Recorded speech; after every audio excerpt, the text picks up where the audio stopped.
That's the sound of real airplanes. And we were going down to Halliburton in Oklahoma, great big oil field company. And we supplied small diesels for the oil fields. And they had their own private airport. And it was, I think, an ADF approach. Okay. We're going down and down and down. And I said, Frank, minimum's 500. Down and down and down. I said, Frank, we're almost field elevation. Boom. Wow. Up, we went over about 30 miles, clear weather, and we landed in Wichita Falls, Texas.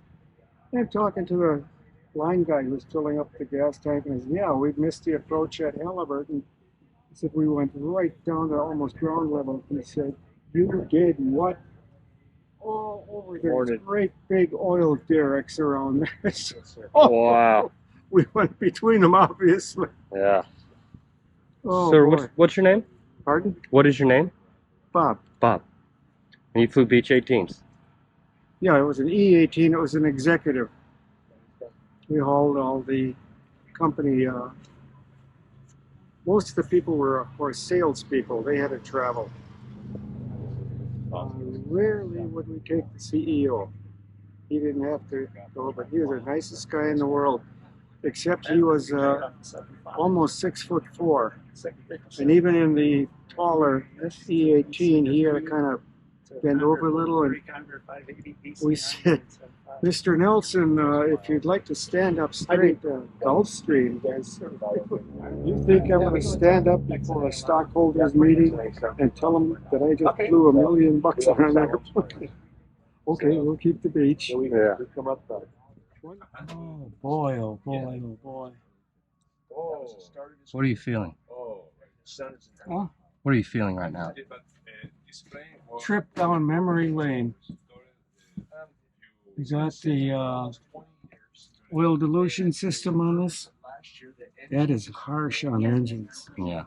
You're washing all the oil off cylinder walls.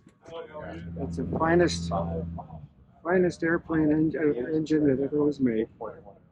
I've never heard of one failing. Yeah. But if one of these did fail, the other would take you right to the scene of the accident. All right. We had, right behind the engine cowling here, we had the exhaust of a couple of solid fuel rockets.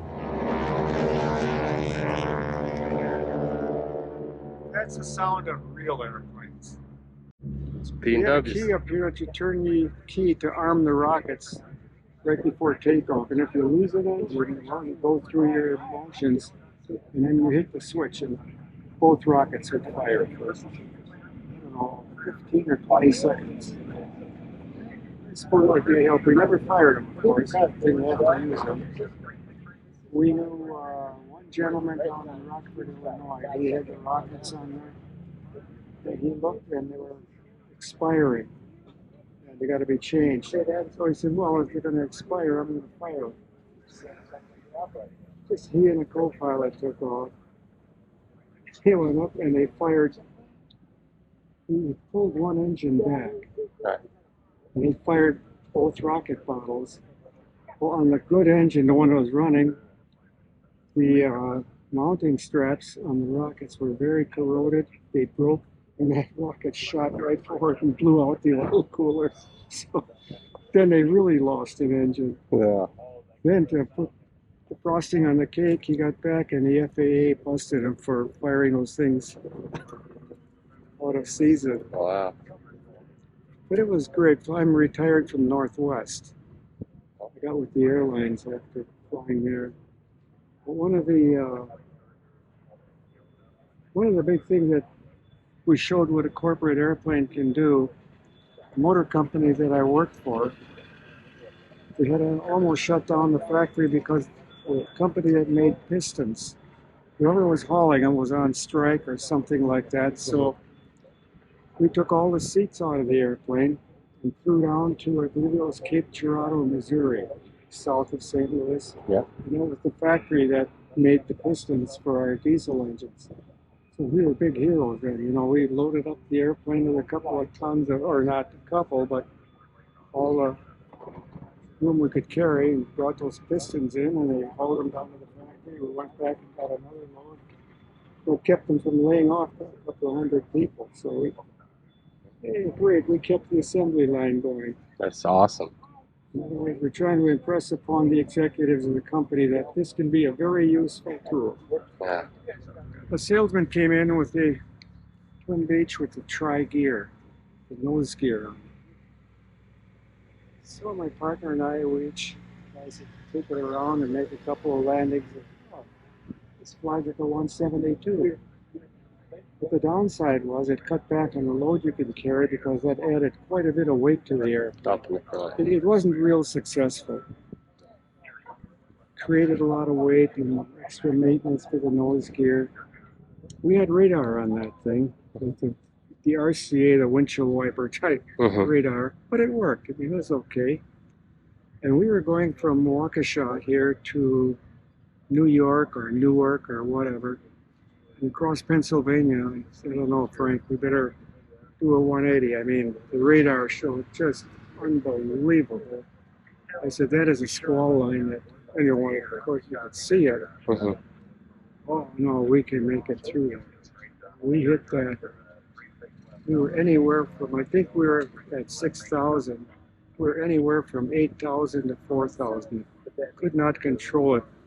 And we heard some snapping, metallic snapping. I said, uh-oh, what do we got here? And we had about 4 of the executives from the company.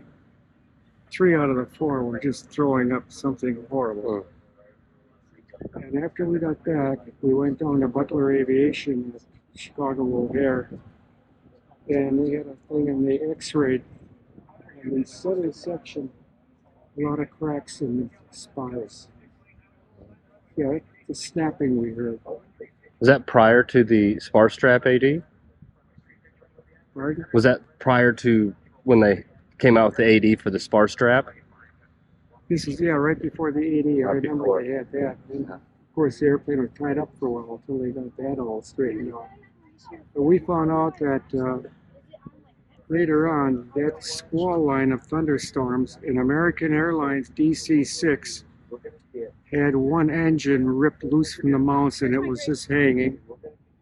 A Piper Aztec, they lost it and crashed and killed about 4 or 5 people. It was one of the worst lines of thunderstorms. I said, Frank, one more time we tangle with that, and I'm going to say the magic words, I quit. One time he said, I just blew $6,000. I said, 6,000 bucks on what? Showed me on the panel. What is that little thing? I said, it's called a transponder. What does that do?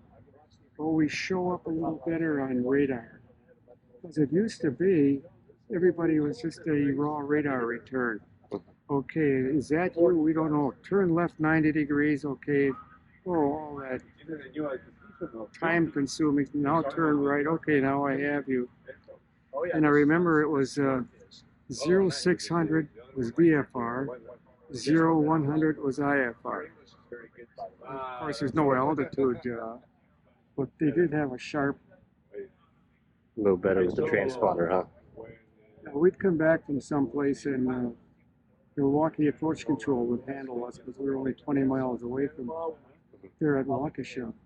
And we would just tell them, hey, we are squawking 0. We'd say that deliberately in Milwaukee Approach Control. We don't have that equipment yet. See, one thing I don't like, the mixture control should be red. Yeah, there's a... So in these planes, were these for I remember going on a long trip, my partner would always try to stretch it. I said, those fuel gauges are really getting, oh, I don't want to land. You know, and all of a sudden, you hear one of the engines start to boom, boom, boom, boom, boom, switch tanks. We had a crosswind gear on ours. Okay. Wasn't too enthused about that thing. You know, you come in on the crosswind, it starts to go like this, then you could feel the wheels kick over. And you got 2 transponders. Mm-hmm. Wow. We actually, I think somewhere here in the back, we had the Loran there that goes right under the radar. We just we were doing a little bit of work there behind the panel before we came up. So That's feathering buttons? No, those are lights. Oh, feathering is. right up over here. Oh, we didn't have that. We had feathering on the prop control. These Yeah. bring them way back. Right, and on these, those buttons are actually the unfeather. Well, that's Those are exactly. unfeathered. It's the same, you know, with the 3-blade Hartzels. The prop control controls your prop, and if you have to unfeather it completely, you know, it goes past. So what you do is you'd hit those buttons, and there'd be a pump that would, you know, send oil forward to the hub to get them out of feather on the C model. Yes, please.